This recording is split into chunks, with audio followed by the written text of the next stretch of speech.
नमस्कार, मैं पलक यादव। आप देख रहे हैं न्यूज 24 फर्स्ट एक्सप्रेस। आज की कुछ खास खबरें। एक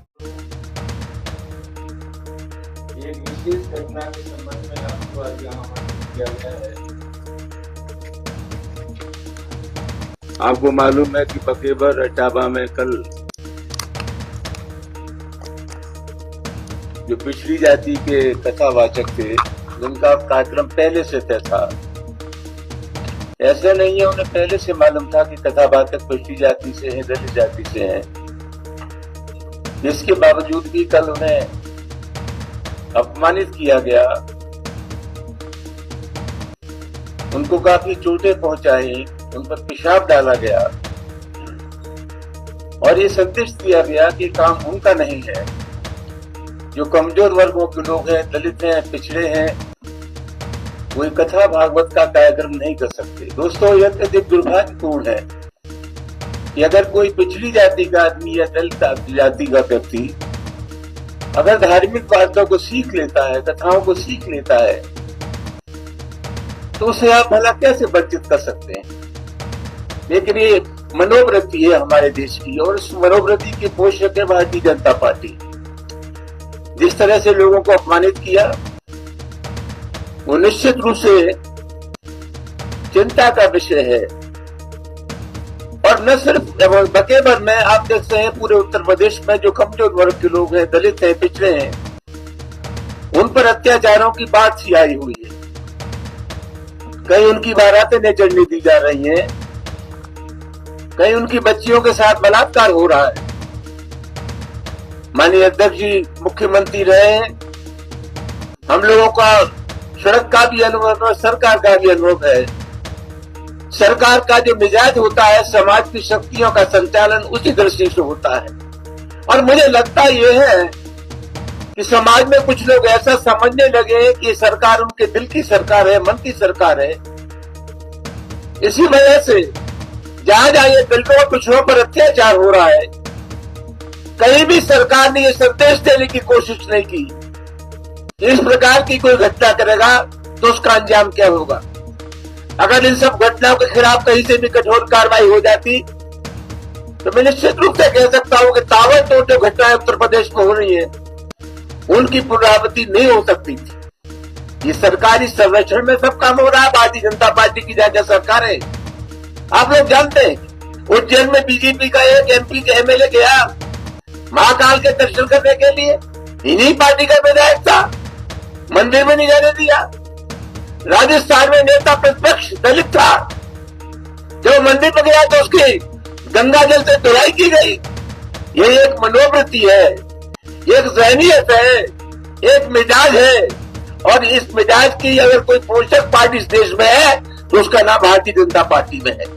आज स्थिति ये हुई है कि जो अवांछनीय तत्व है, खुरापाती लोग हैं, उनके ऊपर कोई नियंत्रण नहीं।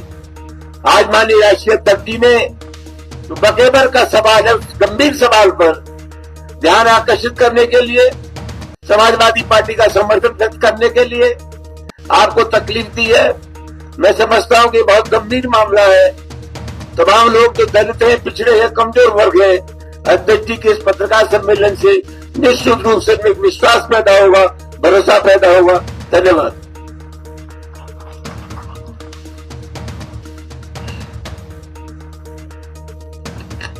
मैं प्रेस का धन्यवाद देना चाहता हूँ।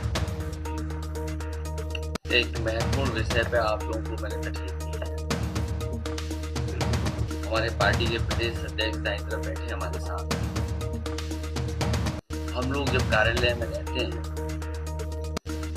प्रदेश भर से लोग संगठन के माध्यम से और कई बार जनप्रतिनिधि कुछ ऐसी बातें बताते हैं जो समाज में हो रही है।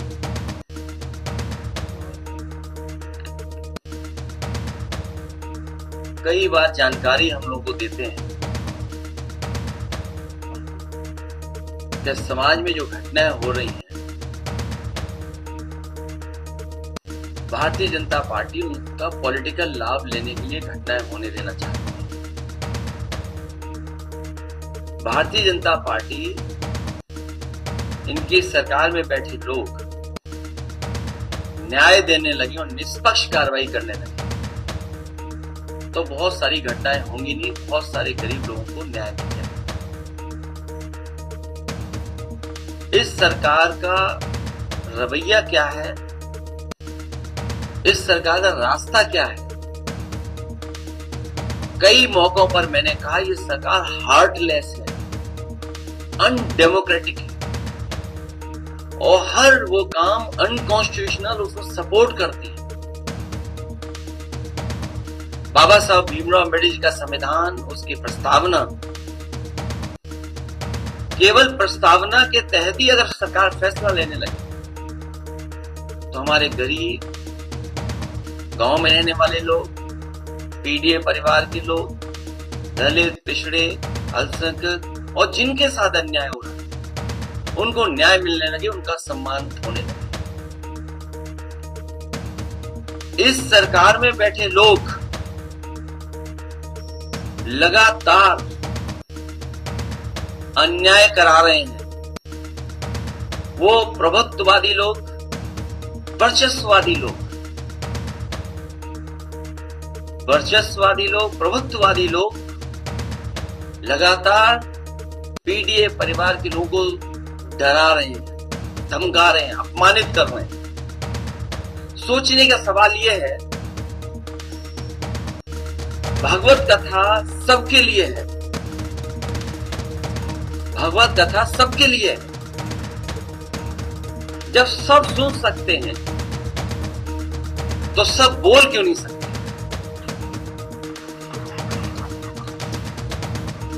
भगवत कथा सबके लिए है, सब सुन सकते हैं तो सब बोल क्यों नहीं सकते?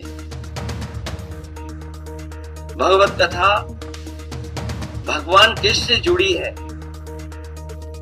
अगर सच्चे कृष्ण भक्तों को ही भगवत कथा कहने से रोका जाएगा, भागवत कथा तो भगवान कृष्ण से जुड़ी है। अगर सच्चे कृष्ण भक्तों को ही भागवत कथा कहने से रोका जाएगा तो कोई ये अपमान क्यों सहेगा? क्यों सहेगा कोई अपमान? कुछ लोग, वर्चस्ववादी लोग, प्रभुत्ववादी लोग कथा वाचन में अपना एकाधिकार बनाए रखना चाहते हैं। ये एकाधिकार छीने नहीं उनका, वर्चस्ववादी लोगों का एकाधिकार छीने नहीं। कथा वाचन को जिन्होंने भावना की जगह व्यवसाय बना लिया, व्यवसाय बनाने वाले लोग, हमारे इटावा कथा वाचन पीढ़ी अपमान कांड उन्हीं कुछ प्रभुत्ववादी और वर्चस्ववादी की वजह से घटित हुआ है। अगर पीड़ित समाज के इन लोगों को इतना ही परहेज है तो घोषित कर दें कि परंपरागत रूप से कथा कहने वाले वर्चस्ववादी पीड़ित समाज द्वारा दिया गया चढ़ावा, चंदा, दान, दक्षिणा कभी स्वीकार नहीं करेंगे। और अगर एकाधिकार ही आपको लाना है तो समय समय पर आप बहुत दावा करते हैं कि 370 खत्म किया है, तो देश में आप कानून ले आओ कि कथा वाचन का काम और एकाधिकार के लिए कानून ले आइए कि आप भी कह सकते हो और कोई दूसरा नहीं कह सकता। अगर पीड़ित समाज से इन लोगों को इतना ही परहेज है तो घोषित कर देंगे परंपरागत रूप से कथा कहने वाले वर्चस्ववादी पीड़ित समाज द्वारा दिया गया चढ़ावा, चंदा, दान, दक्षिणा कभी स्वीकार नहीं करेंगे। प्रभुत्ववादी और वर्चस्ववादी समय समय पर कभी घर को गंगा जल से तो कभी मंदिर को धुलवाकर पीड़ित समाज का मानसिक पीड़न व अपमान करते हैं और अब तो सिर तक मुड़वा रहे हैं। अभी तक तो हमने आपने वो घटनाएं सुनी, देखी, जहां पर घरों को गंगा जल से धोते थे लोग। अगर कोई पीडीए परिवार का मंदिर चला जाए तो मंदिर को गंगा जल से धोते हैं। और अब तो सीमा लांघा ये वर्चस्ववादी आखिरकार किसका आशीर्वाद है? क्या सरकार का आशीर्वाद नहीं है, जिसकी वजह से सर तक मुंडवा दे रहे, पेशाब तक करवा दे रहे और रात भर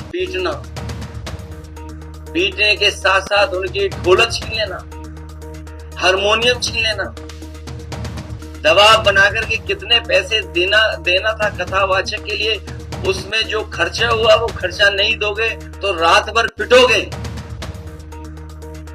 अगर पैसा दे दोगे तो बचोगे।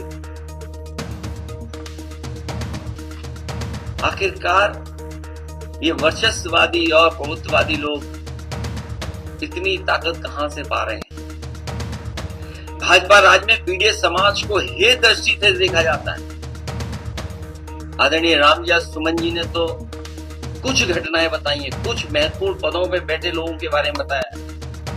सुना है हमने कि देश की सर्वोच्च सीट पर बैठने वाले के साथ भी कभी अपमान हुआ है। देश के राष्ट्रपति भी हे दृष्टि का सामना कर चुके हैं। सच तो यह है कि जैसे जैसे पीडीए समाज में चेतना और जागरूकता बढ़ती जा रही है, वैसे वैसे पीडीए समाज पर मनोवैज्ञानिक दबाव बनाने के लिए वर्चस्ववादी के पीडीए समाज पर अत्याचार बढ़ते जा रहे हैं। जो पाल समाज की बेटी के साथ अन्याय हुआ, अगर उसके परिवार के लोग खड़े हो गए तो उसके पिता पे भी मुकदमे लगा कर जेल भेज दिया, इनाम भी घोषित कर दिया। हमारी पार्टी के अध्यक्ष उस परिवार से मिलकर के उस परिवार को न्याय दिलाने के लिए, उस परिवार की मदद के लिए जा रहे थे तो पुलिस लगाकर रोक दिया। आखिरकार ये वर्चस्ववादी और प्रभुत्ववादी लोग चाहते क्या है? पीड़ित समाज पर लगातार बढ़ते हमलों का असली कारण यह है कि वर्चस्ववादियों को लगता है कि उनके पीछे आज भाजपा की वो सरकार खड़ी है जो सदियों से शक्तिशाली रहे लोगों की सरकार है और वो उन्हें बचा लेगी। लेकिन अब पीड़ित समाज की एकता और एकजुटता इसका जवाब डट करके देगी। अगर भाजपा को लगता है कि भागवत या कोई कथा कहने पर एक वर्ग विशेष का ही अधिकार है, तो फिर वो इसके लिए भी कानून बना करके दिखा दें। कई बार कई कानून के लिए बहुत दावा करते हैं लोग, तो इसके लिए भी कानून बना लें कि इसके अलावा कोई कथा वाचन नहीं कर सकता। जिस दिन पीड़ित समाज ने अपनी कथा अलग से कहने शुरू कर दी, उस दिन इन परंपरागत शक्तियों का साम्राज्य ढह जाएगा। और मैं तो एक ही बात कहूंगा, भाजपा जाए तो हम सबको चैन आए। और घटनाएं कोई एक दो नहीं है। सुल्तानपुर में महेंद्र प्रताप मौर्य जी एडवर्ड को गोली मार करके मार दिया। घटना महोबा की याद होगा आपको। पिछले महीने की बात है, मैं यहां नहीं था, मैं बाहर था, लेकिन हमारे लोग पहुंचे और परिवार की मदद करने के लिए आए। दलित नवविवाहित जोड़े को सामंतवादियों ने चप्पल उतरा के उनके घर से गुजरने को कहा। जब उन्होंने मना किया तो दूल्हे को, उसके परिवार को और नवविवाहिता को बुरी तरह मारा गया। क्या ये कोई कल्पना कर सकता आज के समय पर, जब हम विश्व को बोलना चाहते हैं, दुनिया को हम सस्टेनेबल डेवलपमेंट की बातें बताना चाहते हैं, दुनिया में हम विकसित भारत बनाकर के खड़ा करना चाहते हैं, दुनिया में ये कहते हो कि अब हमसे आगे कुछ ही अर्थव्यवस्था है, वहां पर सोचिए नई नई शादी हो, आप हमारे घर के सामने से तभी निकल सकते हैं जब आप चप्पल उतार करके जाएंगे, और नहीं ऐसा करते हो तो आपको अपमानित होना पड़ेगा।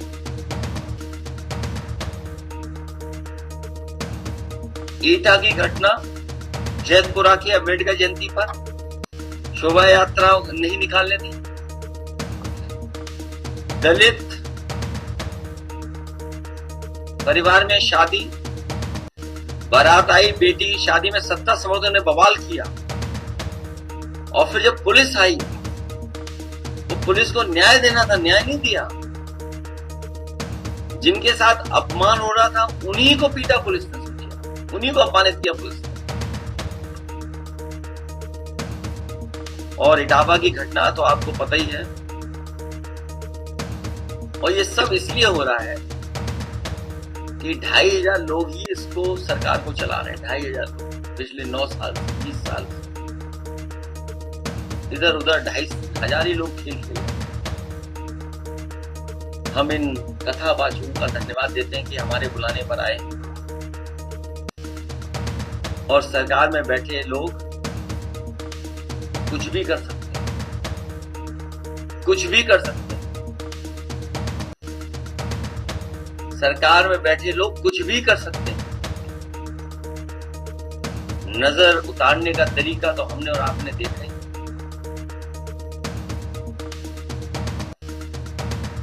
बस बच ही गया कोई।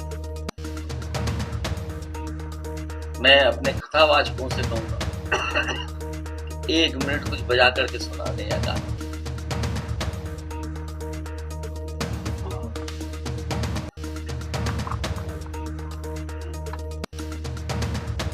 खबरों का अपडेट पाने के लिए बने रहिए न्यूज़ 24 फर्स्ट एक्सप्रेस के साथ।